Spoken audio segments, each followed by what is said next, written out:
grand solar minimum, what you could expect. Again, our sun's going to start to go to sleep, so we're going to get more cosmic rays. More cosmic rays are going to cause more volcanic eruptions and more floods. We're also going to see wavy jet streams, just like Piers talked about. We're going to get atmospheric compression events, like rivers from the sky. And then we're going to have trouble growing our crops. And this is what it's about: food, food, food, food, and food again.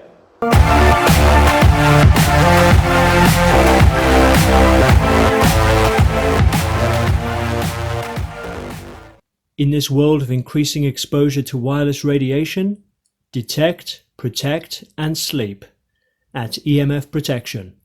With a 60-day return policy, you can buy anything from bed canopies, meters, clothing, fabrics, paint, and phone protection. Get a 10% discount today by using coupon code 5G Awareness at the checkout. See the description box below for further details. And I'd like to welcome Mr. David Dubyne, who has some very essential information on the solar minimum and crops and everything. Anyway, I'll hand you over to Mr. David Dubyne.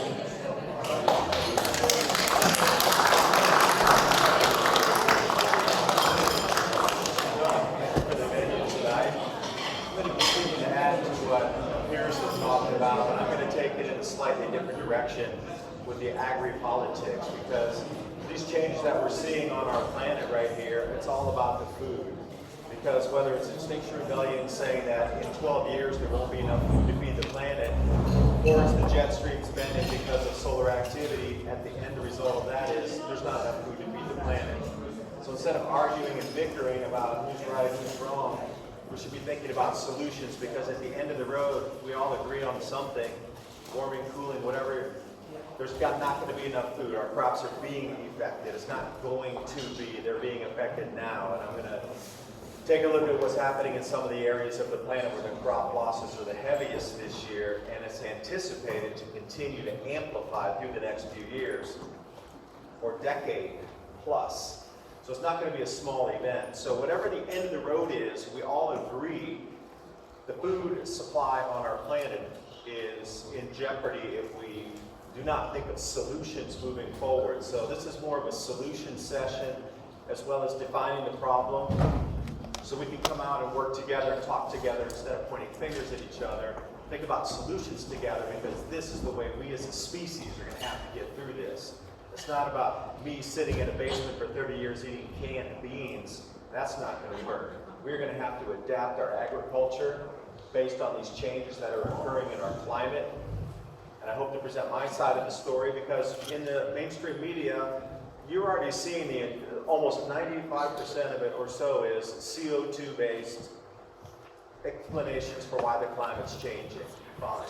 I want to present my side of it, so I can add a little bit more in where maybe some pieces are not put or filled in because the corporate media, the way they try to roll out the narratives that they're getting paid to do so. What about this other set of information out here that Piers talks about, John Casey, Dr. Abuzamatov, myself, and quite a few others that say we have a huge problem with what's going to happen with our agriculture, and is right now. So I'm going to start to talk about food here, because the food is going to be the most important thing. Now, as we move through, please remember that even if we get devastating losses, as they saw, this is from 1755 all the way to 1800, and the dotted line is the wheat price, and the solid line is the rye price. Now, notice the profile here. Even though they had humongous losses, gargantuan losses, and the food prices went up 4x, it did come down, though, when they had some more stable growing seasons, and then it seemed they went through a pattern type of loss and gains in their agriculture at the time. And whenever there's losses, you know, it was up 4x again, but then it dropped again. So it's not going to be incredibly rising food prices into infinity where we're going to go down lower, lower, lower to zero. That's not going to happen. But we are going to get a profile, something like this, as the jet streams undulate through the magnetic fields on the sun when they're canceling. And we're going to go through 2 waves of this. So I'm going to show you a couple more things. And again, we see the same profile here. This is from 1655 all the way to 1702. And this takes into account places like Paris and Amsterdam and Brussels. At those far times back during the modern minimum, but you can see again the food prices that had spiked up, depending on the crop, anywhere from 2 to 7 times on this, and then back down again when they have more stable seasons. But then the losses again came in with unstable growing seasons. This is what the shifting jet streams and the undulating polar vortex or the equatorial vortex is going to lead to. Shrunken growing seasons, out of season rains, and what we're seeing, droughts in some areas. All a result of the jet stream. Now again, modern minimum, we should be most familiar with it as here in the UK is the most studied area on the planet, hands down what happened during this time. They went by county to show the crop losses across all of the UK, at that time England basically. But the modern minimum profile like this, solar activity is going to drop back down, and then you saw that it came back out, and then solar activity increased, so did the crop production. And you'll see that we rise and we fall, our civilizations, as we move. But do we have a more modern example of what will happen if crop prices spike? Of course we do. Now here's the thing, there's two things intertwined here. Credit, the just-in-time delivery system, and financial crises or economics. Now the three things that always happen during the grand solar minimum are the food price rises, and then the economy contracts because people spend more on food. Secondly, people migrate, they have to.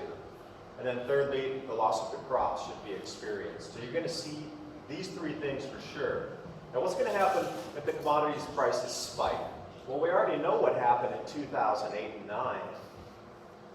Credit locked up. But in today's global delivery systems, you need credit to make food move. Because nobody's paying cash for a 40-foot container of beans, and then paying cash to a freight forwarder, and then paying cash when it lands in your country, and then paying cash at delivery when it hits the store. Nobody does that. It's all letters of credit from 30, 60, 90 out, and if that locks up, so does your food supply. So thinking about local production in your local area, and those of you who have the skill to grow food should be sharing the knowledge with others, starting community gardens. There's their empty space where you can work together, but food is going to be essential, and the closer it is to you, the better, because we already see what happened. You saw, you remember those price spikes back then? Oh, petrol went up, everything went up, food, metals, and then we locked up the credit system. And it's taken how long to get back to some normalcy? Well, what if it happens 2.0? There'll be no more bailout because it didn't work the first time. So the 50 trillion they put in to stabilize markets and reinflate the global economy, it won't work. We're done at this point. So when it goes the second time, because of spiking food prices, there's going to be no more bailouts. We're on our own. Now again, it's about the sunspots that lead into the solar cycles, that lead into the civilization cycle. Because we find these massive empires that have risen and fallen, why did they collapse? They were the biggest of their times, the biggest of their eras. Things you might have heard of: Babylonia, the Babylonians, the Akkadians, the Hittites. When we come back through and we take a look at the Fertile Crescent and we go over to India, into Harappa, why did these giant civilizations collapse? The Maya, everywhere you look, Chinese dynasties. They're rising and they're falling for some reason. And it's because of solar activity and the amount of food available to an empire or king or fiefdom or whatever it wants to be. Myanmar. The reason I put this up, this is what got me into this entire area of study. Now, also what I wanted to show you here is in the center of this image here, this is the fertile growing belt of Myanmar that is only 50% used. So as we look tonight at countries that are going offline or could produce more food, this is one of the countries that could increase its production by at least 50% more. And they used to be the grain basket of Asia. Back in the 1960s, they produced more rice than China did. So when you think about areas that governments are going to fight for in the future to get access to food, to keep their societies functioning, they're going to look for hot spots in the news, areas on the planet that are starting to come online and get greener. I used to buy coffee out of Myanmar. The gold right here, Mystic, Myanmar, Burma, you know, used to rule that place for quite a few years there. So it was about buying coffee. Now when I was there, the farmers were telling us when they would plant these smaller plants, these are the one-year-old plants, if you want to get coffee, you have to pre-buy it. So they have to plant the fields for you, and then you get extra production as it comes online. Now the farmers at the time told us they were overplanting by 12 to 14% because of cold weather crop losses. Now for me, I used to believe in global warming, 1,000%. And when I heard this, it made no sense. And I said, are you sure? You're losing, it's supposed to get hotter. We're in Burma or Myanmar. How are you losing your crops and the seedlings 14 to 12% per year that you have to overplant in the fields? Also, these plants that you're looking at here, the coffee trees, these are between 3 and 5 years old, and you have a silver oak canopy here, but the top leaves were getting burnt from cold damage as well. And the beans, they were getting these microspheral pockets of water in there that would freeze solid in the winter, and when it thawed out, it left these little pockets in the beans, so the density was less. And I'm thinking to myself, whoa, your beans are freezing solid up here, and we're in Myanmar, and those are turning solid ice in the winter a couple of times per year. And you're burning the top of the plants, and they go through and trim out all the dead after the spring comes, and then they wait for the flowering process again. And they just count the losses again and again.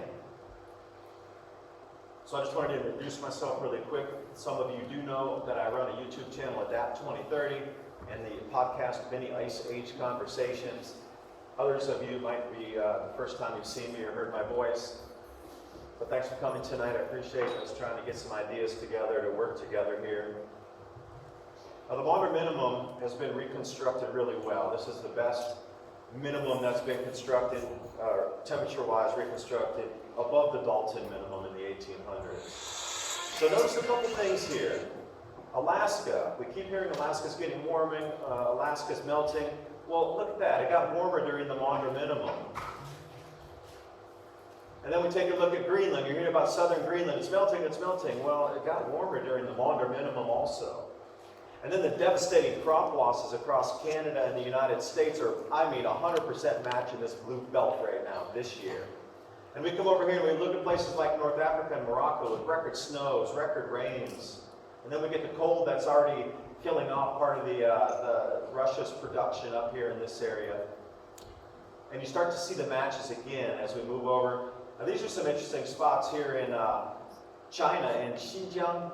They're becoming much wetter up here, so China's moving the chess pieces around the board. Now here's our sun. Now to put this into consideration, where is our Earth compared to the sun?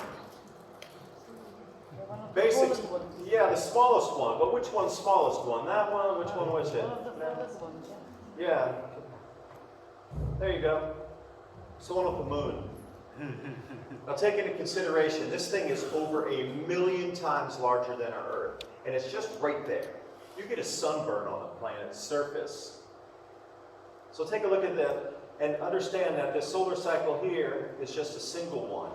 And then you can couple them together into longer periods of time, and this would be about a century here, but then we take a look at, 12,000 years of cycle time.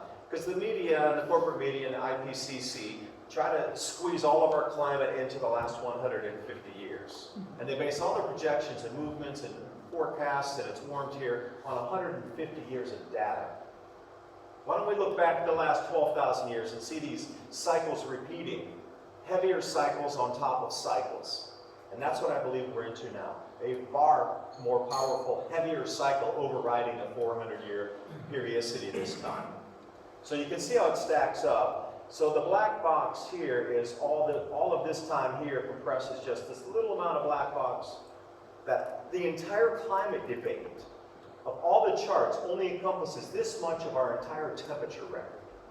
And that's a travesty, truly it is. We should be like, here's talked about spikes, the Minoan warming period, and the Phoenicians, and everywhere else we go back in time. Now, where would these crop losses be occurring first? Well, we just need to look back in history, and these were the witch trials from 1550 to 1700 in Europe. Now again, it was about blaming somebody for the changes. Had to be blamed somewhere, didn't it? Who are they blaming this time? Us again. Why is it a group of people being blamed yet again? It's just 2.0, is it not? They're blaming us again. Before there was a culpability, oh, it was witches. No, it wasn't. It was not, in any way, shape, or form. It was a natural cycle. But one thing that this does give as an indication is where the heaviest amount of weather changes were, is where the people were most spooked, scared, afraid, and unprepared for the changes. So they had to blame somebody. So when we see these clusters of dots, look where you are right here. You know, I was down in Totnes the other day, but that's, you know, look at that cluster right there, also up in the north. And then, you know, you see parts of right there at the border of France, and we got, you know, central Spain down here, Italy, Slovenia, come all the way over and you get into Bulgaria. Massive crop losses this year, the corn crop. So the magnetic fields that we look at, they look so pretty with the NASA renditions, but in actuality, they're not. The magnetic fields of the sun look something like this. They're strewn about, they're coming out, there's magnetic fields, these things are flipping every 11 years, coming back, and there's, you know, quadrupoles on there, and it's moving through. So when you connect these in space, it really looks like this, more or less. The magnetic fields from the Earth coming up, connecting, intertwining with the magnetic fields of the sun. So when the sun steps down in charge, what do you think is going to happen with the Earth? We're directly coupled to it. So what effect is our Earth going to have after the sun steps down in its charge? And again, I need you to visualize where we sit in the cosmos here. Because if you come out off the photosphere and you get to the corona here, Earth is just so close in the Goldilocks zone. I mean, we're almost getting burnt from the sun. You step out, you freeze to death over in Mars. You come in, you boil over in Venus. We're in the Goldilocks zone here. Now this is called 1 astronomical unit, like 1 AU from the sun. So how far we are from the sun is 1 unit. Now the magnetic field of the sun stretches 100 AU past where we are. So we're literally in the top 1%. Literally, we are the 1%ers. We're at 1% within the top, we're 99% closer to all the other changes magnetically on the sun than any other place in the entire planet. As far out as this thing goes at 100 AU out. So the effects from our sun is going to affect us drastically, nearly instantly, and it's going to be noticeable, let's say. So I'll bring you back here to the sun again. Take a look. That's 1.2 million times larger than us, with a field of magnetic intensity intertwining with our own Earth that goes 100 times further out than what you see. You know, you're looking at 20 AU out of the furthest planet. So since we're here in England, I thought I would like to drop this chart here. And you can see low solar activity boxed up in the low solar cycles. And you come down here, and what do we see? Well, we see drops in temperature. And all you do is you just follow back to that drop in temperature. So here we are. What do you think is going to happen here? We're following the same profile. Higher solar activity, dropping in on low solar activity for a couple of cycles. High solar activity, followed by low solar activity for a couple cycles. We are expected to drop down to here. What do you think is going to happen with the temperatures on our planet? About food. This bright thing up here shows us and gives us the amount of food that we can get. And again, if we don't have enough food, we get scenes like this, but you can't control everybody. There's not enough military. Hence 5G, in my personal opinion, using weaponized frequencies to control crowds that are going to be fighting for food, looking for food, and fighting the police for food. You won't have enough military to shoot everybody with machine guns. And morally, I don't think most soldiers would fire on their own citizens, hungry people. But a wave, you sit back behind the desk and you go, oh, we're going to grid down this part of the city. Oh, we can control everybody and make them vomit and bring them to their knees with a certain frequency. How convenient would that be if we could roll it out across continents that might get angry? We're already seeing empty shelves across America. I mean, I've done several videos on like places like Walmart with their own vertical farms and integration, packing, shipping, that are running out of food. It makes no sense unless there's another huge buyer somewhere. And who would that be? A person, an entity that could buy enough to empty shelves across a country. It could only be the government buying that much canned food. That's it. So we start to see that if they warn us and tell us truly what's going on, we're going to interfere with their supply chain and preparations. And when I say they, I'm talking about governments, continuity of governments. If 8 billion people wanted to buy canned beans, there would not be enough, ever, and it would lock up the supply chain. But if they don't tell us and let us wander into the wall at 100 miles an hour with no airbag, they can continue to prepare behind the scenes, buy whatever they want because we are unalert, and this is the reason I try to bring this information to you. Now, I made this map just recently. There's 4 tiers on the map. Red are the countries that are losing massively crop production this year. Slightly last year. This year is at the all-time record of crop losses across where you're seeing red. Australia is now a net wheat importer. They can no longer grow enough to export wheat any longer. And we saw what happened with China. They had the armyworm, and they also lost 35% of their crops due to the armyworm, and then they had the swine flu with the pigs. America lost 40% of all of its crops this year, and Canada around 30%. South Africa, it's almost offline. Now the blue are the countries that are going to be going offline second or reduce production further down the line. Not right now, maybe like 5 years, 6 years, 8 years. But Brazil, China's heavy in Brazil, Argentina, India, and Kazakhstan. So these are some of the other countries, Indonesia. Oh, and anything that's in yellow is a place on the planet that could increase production. So then you start to look around and go, gee, I have never seen any of these names in the media before. You can increase food production in these countries. So let me do the check the box. Ukraine, heard about it in the news. Venezuela, heard about it in the news. Myanmar, Burma, heard about it in the news. What about Indonesia lately? So that can't be a coincidence that 4 out of 4 are now tumultuous at best. And other people want to get in there, change the government, change everything about it, the way the structure is, and then change the banking, and then build new ports, and it's just a coincidence.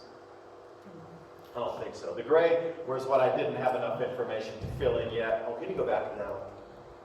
And the green is the new grow zones that are coming on. So North Africa is getting much wetter. They're going to start irrigating crops up here and bringing on new production globally. Now, if they bring on the green area here, that will equal all of North America, all of it. It'll actually exceed North America because they'll get longer grow seasons with the more intense sunlight. So what's happening in Africa explains some of the immigration, some of the infighting, and a lot of strangeness that we've seen. Yemen, heard about Yemen in the news? Yeah, deep water port, new grow zone. Oman, really wet. How about Iran? Massive floods. Wait, the new grow zone's emerging in Iran as well. It's not coincidence that there's like agri-politics at work here.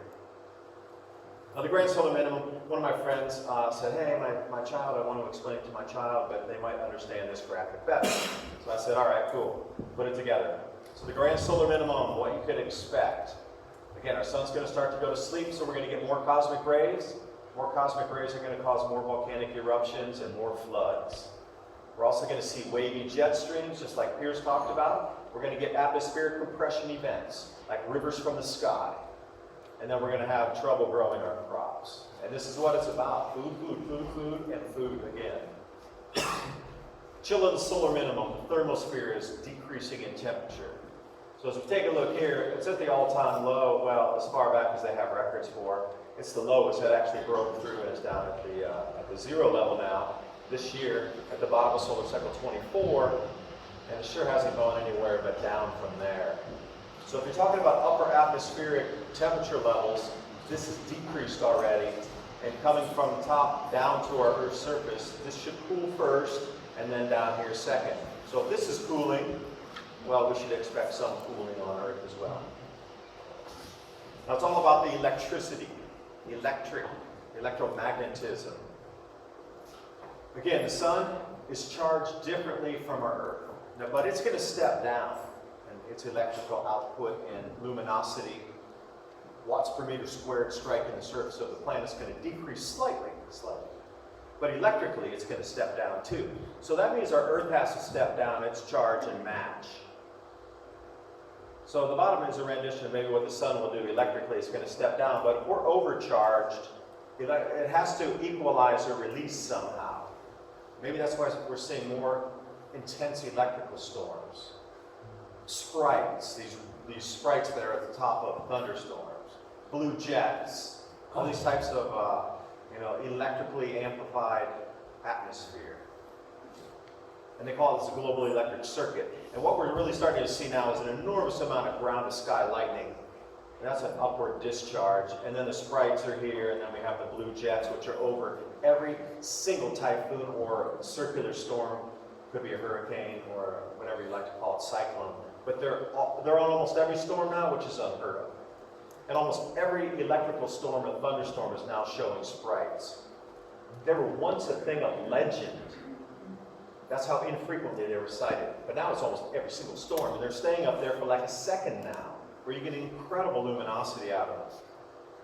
Now, this is a plasma filament here, and it's called Steve.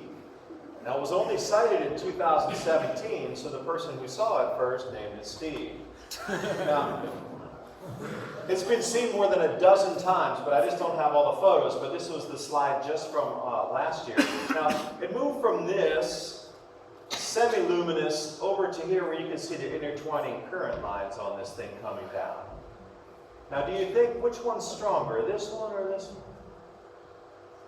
This is where we've gone to at the beginning of 2019. It's definitely stepped up since that point. So we're seeing changes everywhere. Now, if you're talking about petroglyphs and things that the ancients saw in the sky, they witnessed, they chiseled it in rock as a warning to us. When you see this up there, massive changes are afoot. Now, if we're seeing this first plasma rope, we have at least the center of the squatter man. Now, it has to be more highly charged before we're going to get the arms or we're going to get the apron coming off of this. But so far in the skies, we're already seeing at least the center column there of the squatter man forming in front of you. So we're literally seeing something that was carved in Chaco Canyon in front of us evolving. Now, how much longer will it be before the difference in the charge and the equilibrium there is going to amplify this? It's going to go into glow mode and we'll all see it. And then, how would you describe it? I would be joyous but petrified at the same time, and I would sure chisel it on the side of this building like, we just saw this thing in the sky. Now, solar wind, it should be another indicator. If the sun's starting to go to sleep and there's lower solar activity, we should see some effects with the solar wind as well, and Piers alluded to this. So the top here, we have the nice tight solar wind buffeting against our magnetosphere, and then down here, no solar wind. That's this year in January. And again, it happened a second time where it was, you can see the solar wind compression on the frontal boundary here, but then also whoosh, no solar wind. Look at that. The compression let off. What do you think is happening to our magnetosphere? And how do you think our jet streams are going to move when that happens? There's going to be no pressure. So when the pressure comes off, they can just kind of undulate wherever they want. And again, just a different example. This is a different view of taking a look at the density of the plasma per square gram on there, or per square centimeter on this by the gram. So you take a look here, compression, solar wind, whoosh, let off. So you can really see how it puffs out and it lets off when there's no solar wind. Now, this has happened twice in the beginning of this year. It's beginning, and these signs are all around us. And when we come to low solar activity, the cosmic rays spike, but there's about a 9-month lag period between the end of the cycle, and you can see where the spikes on the cosmic rays are just slightly after the end of the solar cycle there. But what does that mean for you and I? Well, the cosmic rays are about here at the moment, and during the Maunder minimum they rose up to here. The changes we're seeing with the rainfall patterns, the volcanic eruptions, this is all based on cosmic ray bombardment. But this is like an energetic particle that contains knowledge and light. So if you want to think about us increasing bombardment with knowledge and light as a particle, again, are they using 5G to try to use some frequency to nullify that so that knowledge wave is not allowed to come through our physical space? Because some of these things I've been talking to 5G experts about. And are we able to offset, and not me, but them, the people that are trying to install 5G?